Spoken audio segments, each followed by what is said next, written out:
Olha, Chevette, Corcel, Brasília, são carros comuns, né, conhecidos, que marcaram época no Brasil. Todo mundo conhece, mas esses carros possuem versões que são tão raras, foram fabricadas em número tão baixo, que muitas pessoas nem sabem que realmente essas versões existiram. Por isso hoje eu trago a parte 2 desse vídeo que trata das séries aí raras que poucas pessoas conhecem.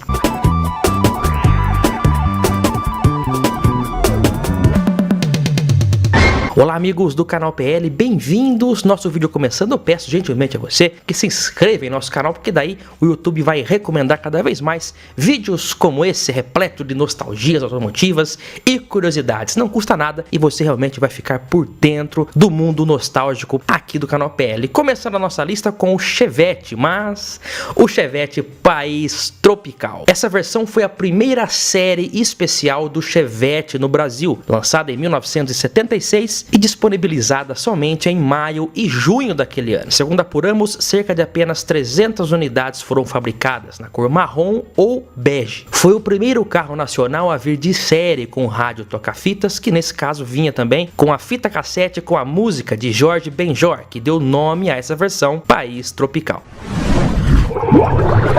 Agora vamos falar de Brasília, especificamente da Brasília 4 portas. Ela foi disponibilizada no mercado brasileiro a partir de 1979 e era destinada a frotas e taxistas, né? É também por isso que essas versões 4 portas eram básicas. Elas não tinham alguns itens de maior luxo presentes nas versões LS, por exemplo. Mas a Volkswagen no Brasil já fabricava a Brasília 4 portas desde 1976 aqui no Brasil, só que não era vendida aqui. Essas unidades eram vendidas para outros países, né? Alguns países sul-africanos inclusive, e lá ela chegou a ter até outro nome, como Volkswagen Igala. Então a Brasília foi produzida a partir de 76, ainda com os para-choques envolventes sem a polena plástica e com as lanternas lisa, né, da geração até 1977. O Brasil nunca teve vendida diretamente essa configuração, Brasília 4 portas, com o visual, né, da fase 1, vamos dizer assim, somente aqui no Brasil a partir de 78, já com a reestilização daquele ano. Mas esses carros eram fabricados aqui, quem sabe não tem alguma unidade aí que sobrou aqui no Brasil para nós contarmos a história. A Chevrolet também apresentava o Chevette 4 portas. O Chevette, que em 78 passou também por uma profunda reestilização, até mais do que a própria Brasília, porque ele ganhou nova frente, ganhou um painel diferenciado. Não, o painel na verdade foi a partir de 77 com aquele tabelier maior, mas muitas mudanças foram implementadas nesse ano, e a versão de 4 portas que chegava a partir de 1979. Chegou a sair até esses modelos aí de Chevette com 4 portas e interior Chateau. O interior Chateau é na realidade aquele interior vermelho. Chegaram a sair Opalas e Chevettes nessa época. Depois a GM reviveu essa linha com interior vermelho no final dos anos 80, 87 para 88. Na linha 88 especificamente chegou a sair esses Monza também com interior vinho ou vermelho, como você quiser chamar, né? Alguns chamam de Chateau, se escreve Chateau. E esse Chevette 4 portas da geração bicuda com interior Chateau, ou nem que fosse um interior normal mesmo, é uma configuração também pouco vista nas ruas do Brasil. Em 1978, para variar também, a Ford lançava o Corcel 2, um novo carro totalmente diferente do modelo antigo. Quando olhamos externamente, a única coisa que nos remete ao modelo antigo são as rodas de 3 furos. O Passat da Volkswagen era um concorrente direto do Corcel, né? E nesse ano era lançado o Passat Surf, que visava atingir o público jovem nos moldes do Dodge 1800 SE, que inclusive também pode ser considerado um carro muito raro hoje, né? Também merece estar aqui na nossa lista, um carro que era uma versão mais simples, mas com itens ali que os diferenciavam das versões standards puramente ditas. Também se tornou extremamente escasso hoje em dia. No caso do Passat, não se tratava também de uma versão standard comum, mas sim de uma versão que visava substituir o antigo Passat L. Equipado com motor 1.5, ele custava só um pouco mais do que o Passat básico e vinha com adesivos e padronagens e bancos exclusivos. Ele pegou bem aquela transição de 78 para 79, quando a Volkswagen reestilizou o Passat com aquela nova frente com faróis quadrados nos moldes do Audi 80 de 1976. ela se mexeu, porque veja só, o Chevette ganhava uma nova frente em 78, a Ford lançava o Corcel 2, totalmente diferente, o Passat com o mesmo visual lá de 74, estava atrasado, mas em 79 já chegava o Passat para ficar alinhado aos concorrentes. Então essa versão Surf foi oferecida em 78 e 79, portanto as poucas unidades que foram feitas são divididas entre o modelo antigo com farol, 2 faróis redondos só, não vinha com a frente do TS de 4 faróis, e o farol já retangular da linha 79. Esse é o Passat Surf, né? O pessoal conhece aí Paraty Surf, Saveiro Surf, mas o Passat lá atrás era o Surf, o primeiro Surf brasileiro quando falamos de Volkswagen. Olha, se eu falar para você de hobby, Ford hobby, você vai lembrar do Escort hobby. Vai falar, poxa vida, o Escort hobby não é um carro raro. Carro aí que foi fabricado em grande quantidade, mas na verdade o Escort não foi o primeiro carro da Ford a usar esse nome hobby em uma versão. A Ford, lá no final dos anos 70, observava o sucesso do Passat Surf e pensou, por que não fazer o mesmo? Seguir esse layout que na verdade já era uma cópia mesmo do que a Chrysler tinha feito com o Dodge 1800 SE. O resultado viria em 1980, já no começo do ano, com o lançamento do Corcel Hobby. A receita dela era o seguinte, eles pegaram um Corcel L, que era o intermediário entre o Standard e o LDO, que era o top de linha, e equipou esse carro com itens que eram presentes no Corcel GT. Aliás, Corcel 2 GT também é um carro pouco visto, né? Mas estamos falando aqui do Hobby. Então, esse carro era um antigo L, mas com itens estéticos internamente também de acabamento, que eram presentes no Corcel 2 GT, como volante esportivo, sobrearo cromado nas rodas de aro 13, para disfarçar um pouco aquela roda preta, né? Pintada de preto, que era a original mesmo. Forração xadrez nos bancos, acompanhados também pelas forrações de porta. Essa versão foi oferecida até 1982 e em março de 1983, durante o GP Brasil de Fórmula 1, a Ford lançava o Corcel série Os Campeões, que foi produzida somente na cor preta, com frisos e rodas na cor dourada, motor 1.6 com câmbio de 5 marchas, relógio eletrônico e digital e opcionalmente podia ser equipado com ar-condicionado e teto solar. Essa série Os Campeões também muita gente não conhece. Ó, tem mais modelos da linha Corcel, mas aliás, tem muitos outros modelos, vamos citar na parte 3. Já fizemos a parte 1, aliás, se você não viu, confere lá, domingo passado. Hoje estamos fazendo a parte 2, já entrando na década de 80, e no vídeo da semana que vem iremos trazer mais modelos da década de 80. Você não vai perder, né? Olha, seguindo aqui no nosso tema, no início dos anos 80, as montadoras do Brasil eram obrigadas pelo governo a produzir um percentual mínimo de veículos movidos a álcool. Era uma maneira de estimular meio à força ali o programa Pro Álcool, que buscava tornar o álcool uma alternativa à gasolina, que na época, com a crise do petróleo, estava com o preço lá em cima. A Volkswagen, então, nessa época, resolveu apostar numa versão a álcool do Brasília. A ideia que eles tinham em mente era de que, equipando o Brasília com o motor 1300 a álcool, a economia no fim do mês seria de cerca de 50% em relação ao modelo comum. O baixo preço do álcool nos postos naquela época e a já conhecida economia do 1300 fariam o show acontecer, mas o resultado final foi que a Brasília 1300 a álcool se tornou um carro beberrão e lento, mal conseguia atingir 110 km por hora, mesmo usando um câmbio de relações mais curtas, 8,35. Então, a Brasília durante todo o período usou o câmbio 8,33, com exceção da Brasília álcool, que usava o câmbio 8,35. Nunca existiu o Brasília 1500, tá? Somente essa variação breve aí, 1300 movido a álcool com dupla carburação, porque não existe motor a álcool a ar com carburação simples. O resultado dessa equivocada configuração mecânica foi de que poucas unidades foram fabricadas, e dessas poucas unidades que foram fabricadas, as que sobreviveram, muitas delas foram convertidas depois por motores a gasolina já 1600. Portanto, uma Brasília a álcool ainda original é muito rara. Como que eu diferencio, como que eu posso hoje identificar uma Brasília a álcool. Se ela estiver ainda preservando um pouco da integridade original, ela vai ter um reservatório de gasolina no porta-mala dianteiro para fazer a injeção em partida a frio.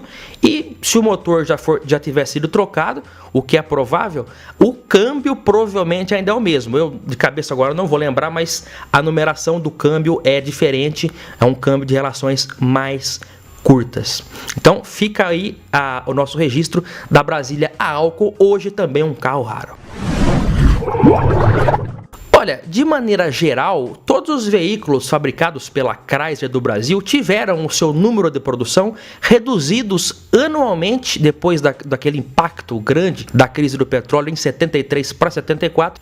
Os números de produção foram caindo ano a ano até 1980, quando a Volkswagen comprou o controle acionário da Chrysler.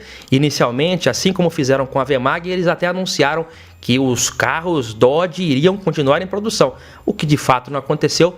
Em 1981, então, eram fabricados os últimos modelos Dodge no Brasil. Modelos como o Dodge Dart, por exemplo, que teve o pico de produção lá em 72, 73, 74, tiveram produzidos em 1981 apenas 128 unidades, sendo que dessas 128, apenas 10 eram da versão coupé de 2 portas, né? O restante de 4 portas.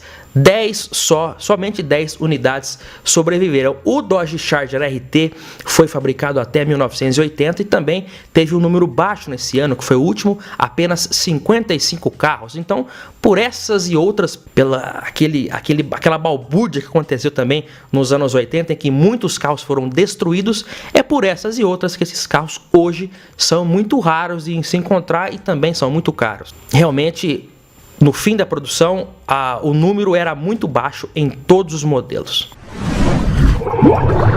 Seguindo a linha de modelos jovens, lá de 1979 já citamos Passat Surf e Corcel Hobby de 1980. Mas também existiu, em 1979, o Chevette Jeans. Novo Chevette Jeans, forte, valente, 15 km por litro. Esse aparentemente não foi uma série especial, mas sim uma versão mesmo, que foi oferecida somente no ano de 1979. Infelizmente, a numeração de chassi do Chevette não nos permite identificar com precisão as versões como essa, por exemplo. Segundo testes de revistas da época, essa versão podia vir em 3 cores: azul, branco e prata metálico, sendo que essa azul aí é a mais rara. A versão jeans, ela vinha com o interior em brim, né, em aquele jeans azul mesmo, banco e revestimento de porta, mas fora isso era baseada na versão básica do Chevette. O que podia acontecer nessa versão eram vários acessórios e opcionais que podiam vir ou não, como bancos com encosto alto reclináveis, rodas esportivas, porta-luvas com tampa e chave, vidros verdes, entre outros itens, como o ar quente, por exemplo, que era um opcional. Muita gente acha que esse Chevette Jeans foi o primeiro veículo nacional a ter esse ousado interior azul, né, em jeans azul, em brim, mas na verdade ele não foi, porque em 1977 a Gurgel, aqui de Rio Claro, isso mesmo, havia lançado o Chavante Blue Jeans, com capota e revestimentos feitos em brim azul também, uma versão realmente desconhecida por muitos. É uma série especial de 1977 que eu garanto que pouca gente sabe, eu nunca vi pessoalmente, né? Então, realmente, o Chevette foi o primeiro Chevrolet com esse interior, talvez até inspirado no Chavante de 2 anos antes, que realmente leva o título de primeiro veículo nacional com interior brim azul, uma coisa que não pegou muito, né? Não vimos muitos carros com essa configuração, mas o Gurgel foi o primeiro e o Chevette Jeans o segundo, que acabou se tornando o mais conhecido.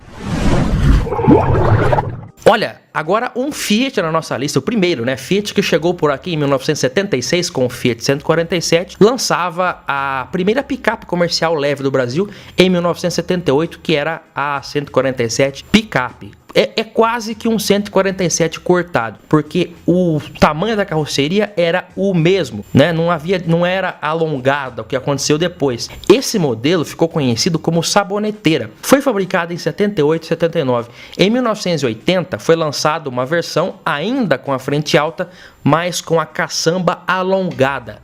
Do ponto de vista da época e comercial, essa versão aí de 80, muito melhor, porque leva mais carga e a tampa também passava a abrir de maneira convencional, porque a da saboneteira abria como se fosse igual a da Fiat Toro agora atualmente. Mas o que acontece é que hoje é muito raro você ver uma picape dessa primeira fornada aí de 78, 79. Não sei ao certo quantas foram fabricadas. Não deve ter sido muito, né? Mas as que sobraram realmente são muito raras e valorizadas hoje. Ela deu início a um segmento que se tornaria mais intenso nos anos 80 com o lançamento da Pampa, da Saveiro em 82, da Chevy 500. Todas elas vieram, mas a primeira foi a Fiat 147 picape.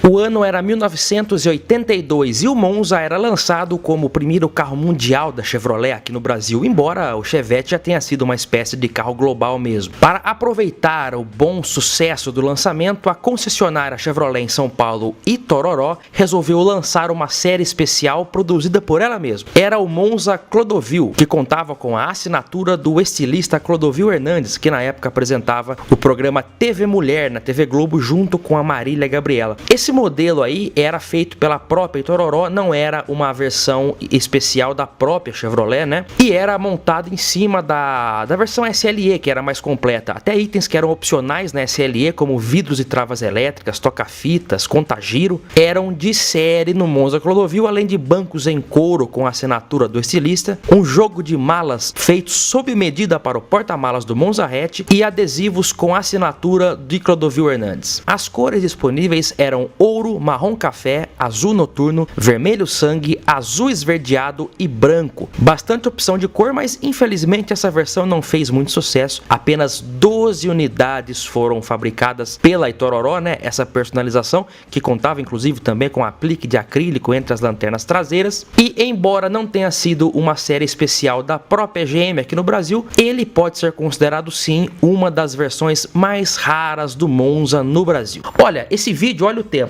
Realmente vamos fazer a parte 3 na semana que vem. Eu vou esperar você porque tem muito mais carro para a gente tratar. Tem séries especiais lá do Corcel que vamos citar também no próximo vídeo e muitas outras curiosidades. Segue também o canal nas redes sociais e se inscreve se não for inscrito para você receber as notificações aqui no YouTube. Olha, um grande abraço a todos. Eu aguardo todos no próximo vídeo. Até mais. Tchau, tchau.